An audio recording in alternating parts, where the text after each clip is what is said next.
Hello, my friends. Dr. Tara Vossenkemper here, and you are listening to the Culture Focus Practice podcast. Thank you for joining me today. Look, hiring decisions are oh my gosh, way too high impact to rely solely on intuition, as much as I do love intuition. We need to know how we build a structured, culture protective hiring system that distributes the discernment across three key things: data, process, and team input. That's what we're doing today. We're going to be talking about designing a hiring system with these things in mind. Before we go further, of course, make sure you subscribe to the podcast. That way, you get notified anytime new episodes drop and slash or you make it easier on yourself to find episodes that you want to binge from previously. So, here's our agenda for the day. 3 items. Number 1, your gut is not a sole hiring strategy. Number 2, the core components of a real hiring system. And number 3, protecting culture through distributed discernment. We are going to get right into things. Agenda item number 1, your gut is not a sole hiring strategy. Look, I love using my gut. Not only do I love food and love to eat, so I like using my gut in that way, but I also like using it as a source of data. Call it intuition, call it pattern recognition, call it whatever the fuck you want to call it. I don't really care. That's not the point. The point is that I do use my gut in terms of informing decisions. Here is a caveat, a very important caveat in using your gut. It can't be the sole decision maker. It is just a single point of data. It is information. I think you know as well as I do that our gut does feed us information about circumstances or people or processes or situations. But if we see it as the be all end all, we're doing a disservice to ourselves, to our people, to our group. It's just one stream of data. That's it. It's just one stream of data. Any major decisions that we make, especially related to people joining the team, this is my own perspective, obviously. Those need to be informed by more than just what my gut tells me. This is for so many reasons, not least of which includes I have my own history, like my own felt sense of living and being alive in this world. And something with one person based on I just know that type of person. So my level of comfort is really high with them. They're familiar. And so my gut has the potential to misconstrue familiarity with being good for the seat, that person being the right person for the seat that we need filled. That could be mistaken. And that is kind of tied in with my second point to this about your gut not being a sole hiring strategy. Comfort is not necessarily alignment. And so it could be that I have very high comfortability with the person, but that has little, if anything, to do with their alignment with the role that we need filled. So it's really common that leaders, you and me, I think a lot of us, mistake likability or a sense of familiarity or just ease in any conversation with cultural alignment. These are two very different things. Charisma or shared identity with somebody, those things can and often do cloud discernment. They cloud our ability to assess with accuracy whether or not this person is the right fit for your group. And I say right fit, that means a couple different things. One, of course, is that we're talking about from a cultural perspective. The other is that we're talking about a right fit for the seat. Can they actually do this job? Do they get it? Do they seem to want it, etc.? Another reason why your gut should not be a sole hiring strategy is that you are highly likely not an island. I think about my husband will say, an eagle flies alone, Tara. And I'm like, no, he fucking doesn't. Like that eagle had parent eagles that raised it.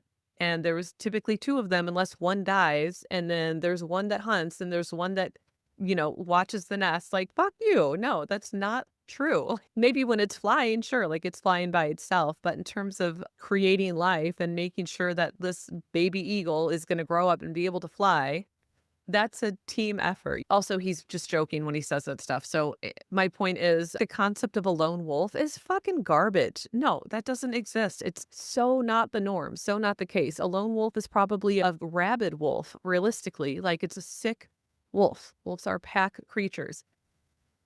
What's my point? My point is that Using your gut to make a decision about bringing somebody onto your team is basically relying on one data point that impacts every other single person around you. Hiring impacts your team significantly.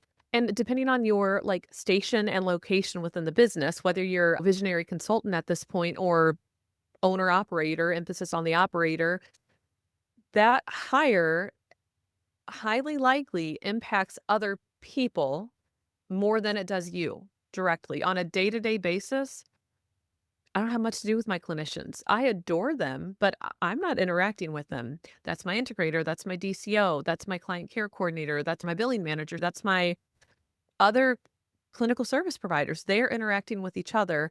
I have very little to do with them on a day-to-day basis. To me, that feels unfair. Who am I to just use my gut to make a decision that impacts like so many other people?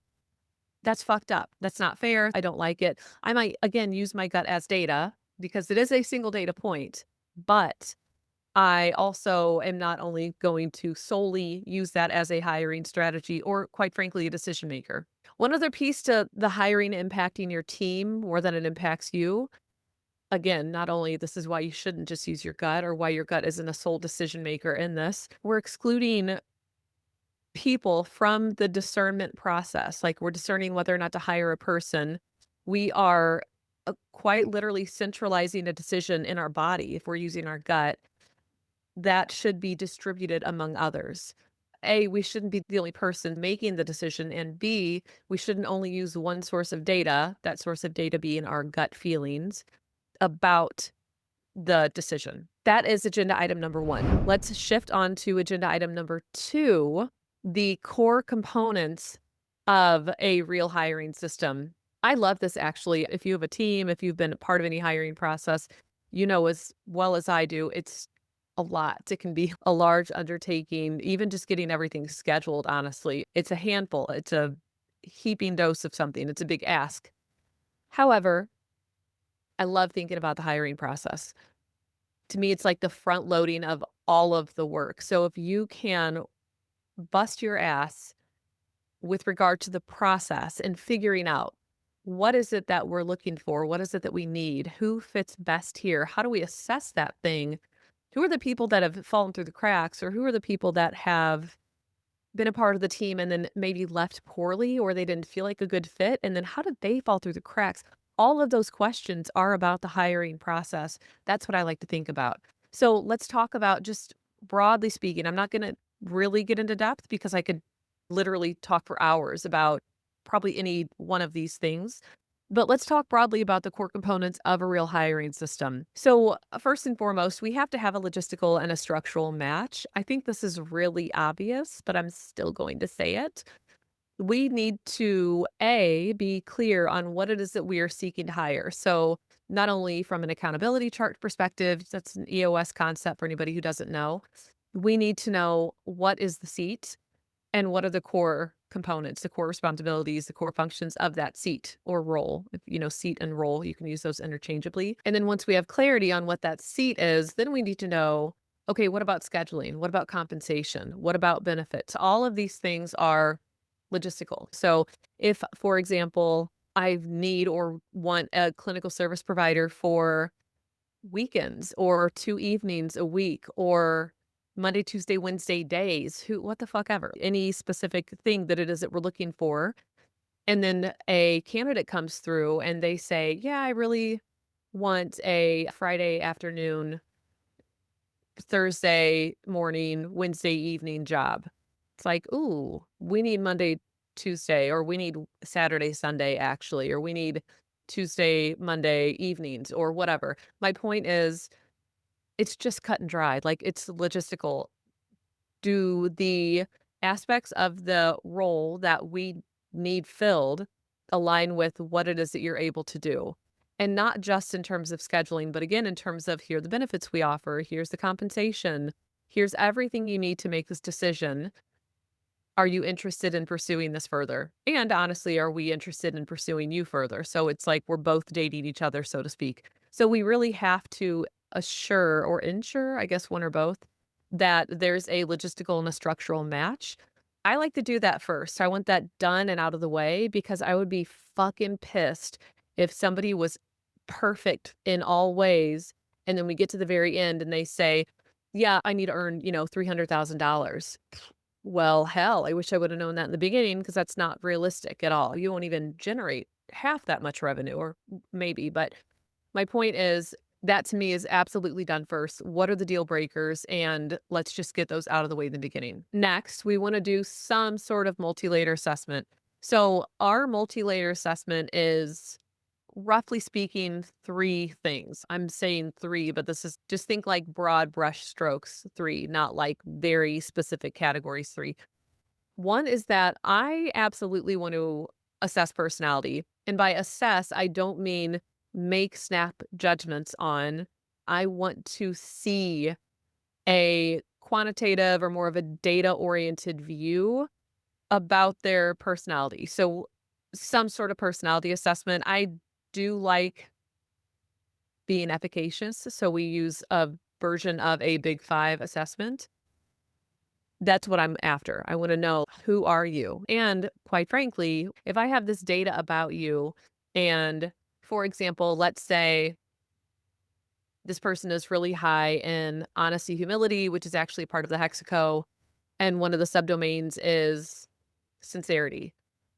But when I meet them, I get the feeling that I was like I'm speaking to the representative instead of speaking directly to them. That's not to say that they're not being sincere, but that is to say my gut is like, I feel like there's distance here and more than what would be considered normal, you know? But this says you're really high in sincerity. And so that's curious. That's where something like that comes into play because I might say to my leadership team or I might say to my hiring committee, what was your read on sincerity with this person? And if they all say, man, I thought they were super authentic because one of our core values is authenticity and candor. That's a whole side conversation. Then I know, well, okay, well, maybe that's just me. Like maybe there's something about this person that I'm feeling a little disconnected, or they know that I'm the owner. Maybe they did put on airs a little bit or put a little bit of a front up because they're uncomfortable talking directly to me, even if I'm trying to make them comfortable. Like I'm trying to be approachable or I'm trying to be kind or whatever. They might just be a little bit uncomfortable. This is why I don't want to use my gut. If every other person is saying, like, oh, no, they were super authentic.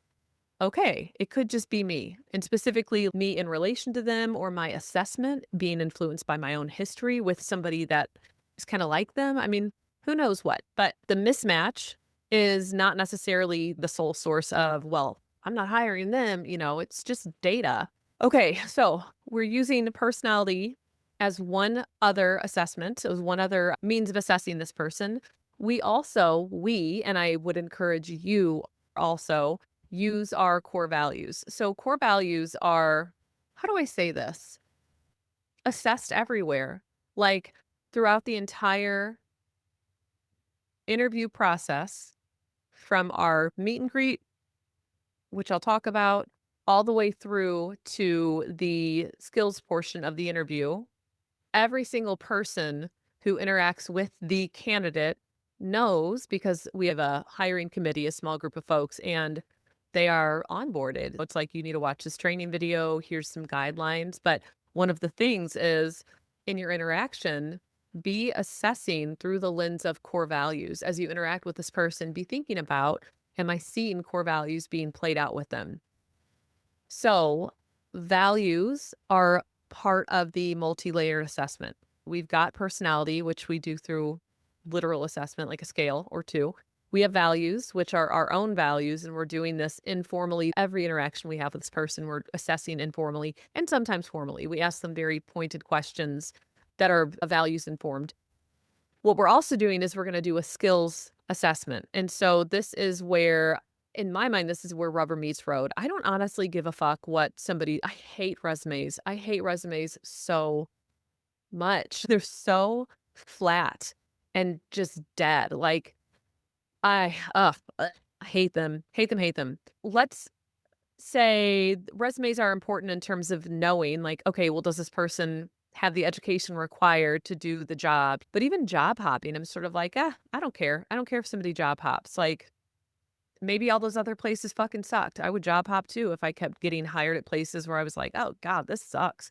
peace out. Like, I'm not going to stay, My point is that I don't care what a resume looks like. I want to know how a person not only talks about the work, so we do a case conceptualization, like we give them a vignette, everybody has access to the same vignette. This is for a clinical service provider. We ask them questions about how would you work with this person, maybe about theoretical orientation, maybe about approach, things they might assess for.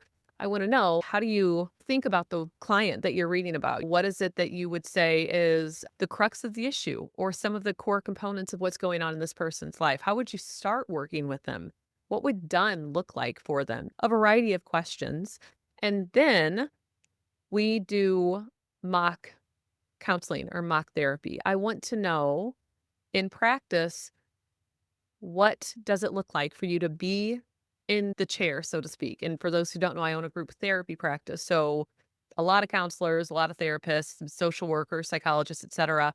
We're all actively doing therapy. And by all, I mean any clinical service provider, which is the bulk of the employees that I have. They are all actively doing therapy. I want to know how they sit in the chair, who they are, how they show up, etc. What I'm also looking for is not only just in general the work that they're doing, but I'm looking for alignment. Like they just talked about how they would approach a case. Do you see the same thing when they're sitting in the chair and actually working with somebody? Like if they tell me, for example, they're really non-directive, let's say, like they don't ask a lot of like pointed questions or do a lot of focused questions. Let's just go that route. But then in practice, all they're doing is sort of borderline interrogating the person in front of them. That tells me something. Again, this is a source of data. It's not the be all end all, like, well, that's your answer, don't hire them. It's just data. It's just data. So that's part of the multi-layered assessment, though, is that we want a personality aspect, we want a values aspect, and we want a skills aspect. Even if you're not hiring for a clinical service provider, let's say you're hiring for an operations manager or a client care coordinator or a billing manager or specialist or assistant or a marketing person, I'm going to do the same thing. I'm going to do something that sort of forces the person to act out a skill that will be needed in the role that they have because I want to know how rubber meets road. I want to see them in action. And does what they do match up with what they say? That's what I am in need of. One other piece here to this like multi-layered assessment. I've known the entire time I've had a group practice and started hiring people that what I'm about to say was important, but I know now not necessarily why it's important. I just know now that it is really fucking important. Like, it's always been important to me, but I just feel consistently validated that it is important. I would strongly encourage you, after you do some sort of skills portion of the interview, to give feedback in a few different ways. If you're doing a clinical service provider interview or somebody that is a provider who's going to be working with clients or consumers or whatever, I would do it in one specific way. First, I would have them self-assess.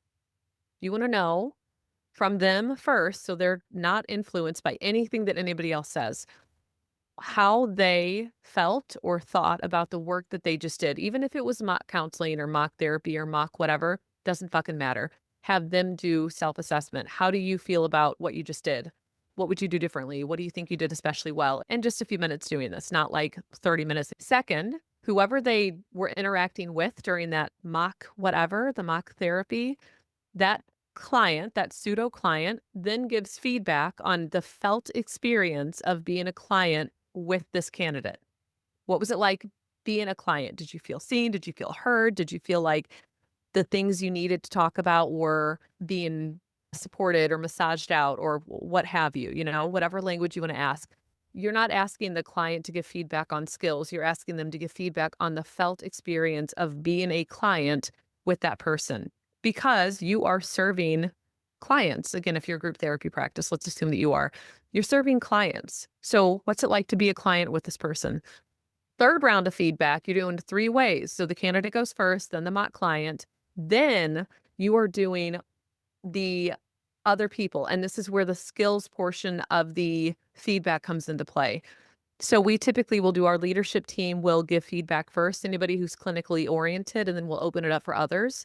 And this to me is just so fucking important because I want to know, how does this person respond to feedback? If somebody says to me, man, I really need more feedback in my life. Like, I have been in environments that haven't felt very supportive. I've asked for feedback and I haven't gotten it. I really want to grow and develop as a provider, as a clinician, as a therapist. Okay, that's them telling me one thing. When I go to give them feedback and I am saying, at this point, this thing happened. I wonder what you were thinking, or why did you do this? Or I was wondering if blah, blah, blah, or you missed the mark here. It should have been the dot, dot, dot, fill in the blank. And they shut down, or they withdraw, or they double down and say, well, I didn't want to do that because fill in the blank, whatever. If I can start to see them either getting real defensive as a response or just pacifying the people who are giving feedback, that to me is problematic. Now, let me throw out a caveat. What I'm not saying is that they should have done all of the things that the people giving feedback are saying. What I am saying is that if 3 or 4 people are giving the same feedback, that the candidate really missed some very obvious feeling reflections, kind of basic therapy micro skills for those who don't know. And the candidate is still a little bit defensive and resistant to that being an option or that being a thing. That's a problem. What I'm not saying is that every type of feedback that's being given needs to be like, "Oh my gosh, I absolutely missed it. I should have done it. Oh, thank you so much." That's not what I'm saying. You don't need them to be like groveling or something like that, but you want to have candidates that are actually open to feedback. I want to hear, if I'm doing mock therapy, I do want to know, what's it like for this client and what did the people around me witness? And in my mind, that also can be a discussion where if somebody gives me feedback, I might say, "Oh, wow, like, I don't think I had thought about that. Here's what I was thinking, but I can understand why you would think that thing." And if I can say, "You know what? I didn't do that because I was actually trying to do this." That to me is still being open to feedback. It's taking in like, "Yeah, I hear what you're saying. Here's what I was trying to go for." That's different than somebody shutting down and being defensive. Defensiveness in my mind would look more like, "Well, yeah, but that wasn't gonna work." That's a little bit like, goodness, someone just hitting it back. I knew that wouldn't work, so why would I do that?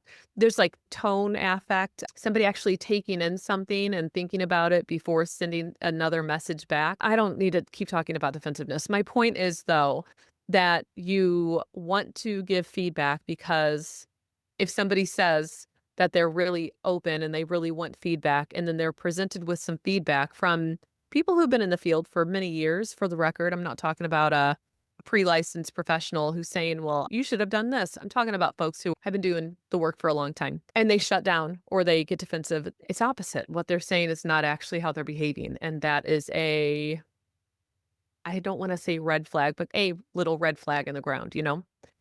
One final core component of a real hiring system: quantitative team feedback with a very explicit question about recommendation. So after the entire interview process from start to finish, what I do, or what my integrator does at this point, we send out a post-interview survey. So every single person who took part then completes a survey. What we're trying to do is get numbers. What is your quantitative input about this person with regard to each of the components, in regard to the core values? There's options, of course, for filling in the blanks. If you have more to say, add it here, something like that. And then, importantly, at the very end, we say, what is your recommendation about this person for hiring? And the options are recommend, recommend with reservation, do not recommend. If they choose recommend with reservation or do not recommend, they have to add a blurb about why, especially with the reservation piece. Like, what is the reservation? Clarify here. What this does is it turns a debrief, or like kind of a vague impression, into usable data. If I have 6 of these interview surveys completed and everybody is glowing and there's Everybody's saying recommend highly. We love this person. And maybe my gut's like, I still feel a little off about this person. Guess what I'm going to do? I'm going to defer to the group. I'm not going to use my gut to make that decision. I'm going to defer to the group. So I'm going to keep going then because I'm starting to talk through culture. And the third agenda item is protecting culture through distributed discernment. Here's what I mean by this. It's a little bit like the wisdom of the masses. Like you're trying to use your group to inform the decision so that you are not centralizing the decision based on a source of data or maybe your gut or like a misalignment between your perception of them and then also some sort of data on the hexaco, for example, or on the personality assessment. So there's a few different ways you can protect the culture through this distributed discernment. One is through a leadership excluded meet and greet.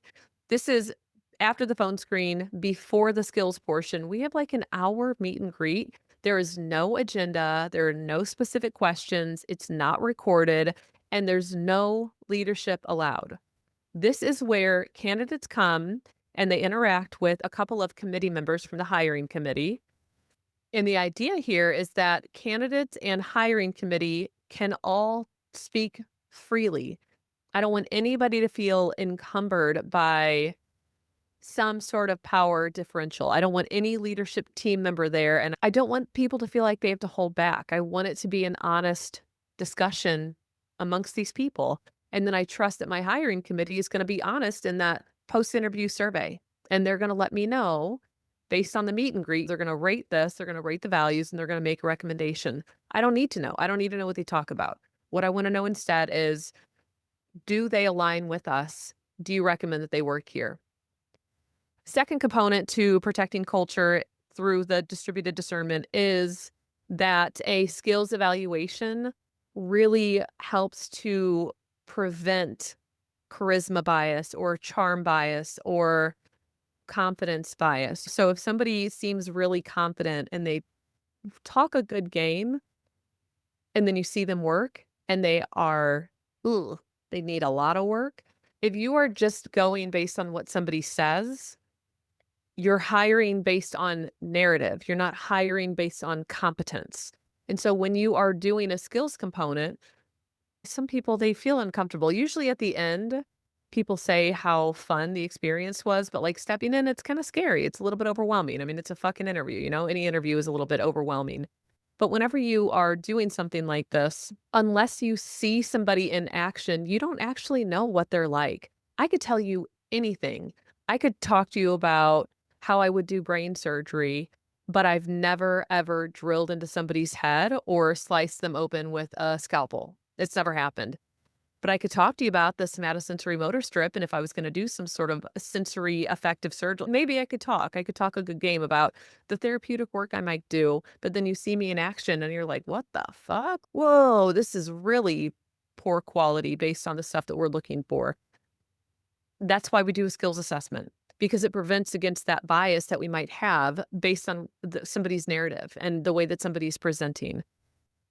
Another piece to the skills eval and charm bias protection is that the role play and the feedback, specifically the feedback, I told you this was important to me. It remains very important.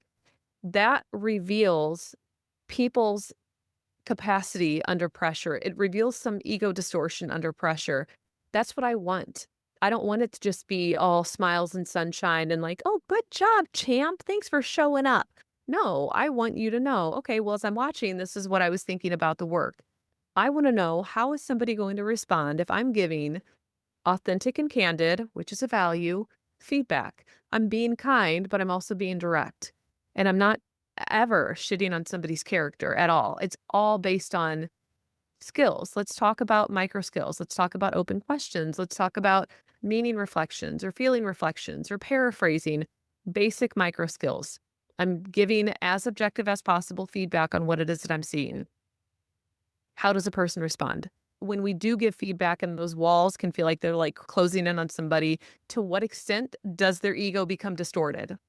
That's what I'm after. I want to know, can they hold true to themselves even under the pressure of receiving this feedback that is done kindly? Super important. We're not trying to scare people away. We're trying to be kind and we're trying to be honest. So, third component to protecting culture through distributed discernment is systems, broadly speaking, are going to help you reduce your regret. This is not to say that you're not going to have misses. You are going to still hire people that you probably look back and you're like, ah, fucking hell, why did I do that? Like, why did we bring that person on? They were not a fit. Cool. Use that data to then tweak your hiring process. But when you have a structure, a process, a relatively stable flow, your decisions are not reactive. They're not personal. They're not biased. They are as objective as they can possibly be, distributed amongst people that you trust. Because I'm assuming your hiring committee, the people involved, are going to be folks that you trust. So we are saying, I'm taking this decision away from my gut. I'm pulling it out and I'm setting it here, almost like dripping dye into a bowl of water. It's going to dissipate and distribute to everybody, all the other molecules in this water. It's not just living with me. That's what I want. Because if I can do that, then I know the weight of it is now distributed as well. It still is liability wise, financially, of course. It's like falls back on the owner. And the weight of making the decision and assessing the people coming through, that is distributed. And that is a fucking relief, man. That's a huge relief, especially if you can trust the process and you trust the people who are involved in the process with you. Boom. That's your setup for success. I seriously have so freaking much more to say about this. I could talk for literal hours. Like literally, I could talk for hours about this. I want to hear from you. What are the stuck points that you have in your hiring process? And from there, I would be interested in doing episodes speaking directly to some of the issues that you're having, whether you send me your own scenario and I can talk out loud about it, or you specifically say this, and this, and I can tell you or do an episode on how to address these key things. The reality is that whatever it is that you're experiencing, highly likely it's universal. So you're not in it alone. The issues that you have with hiring are probably welcome to the fucking club, like everybody's going to have similar issues. So send me what you think. If you go to my website, TaraVossenkemper.com, go to contact and then do a form submission and send me some information about what it is that you're struggling with. What are some of the stuck points for hiring? Let's talk takeaways before we bounce. So, number one, your gut is data, not strategy. If you tell me, no, my gut is always right. No, it's fucking not. Start tracking that. Turn that into a number and then come back to me in 10 hires and tell me if that's actually true or not. If it is, incredible. And then you can teach me your ways. And if not, ooh, I'm not going to say I told you so, but I'm going to say your gut should not be your sole strategy. Second takeaway, hiring is too high impact for a single point decision making. It should not live solely with one person and it should not live solely with your gut. Third takeaway, a real hiring system will distribute discernment across culture, skills, values alignment, and importantly, team input.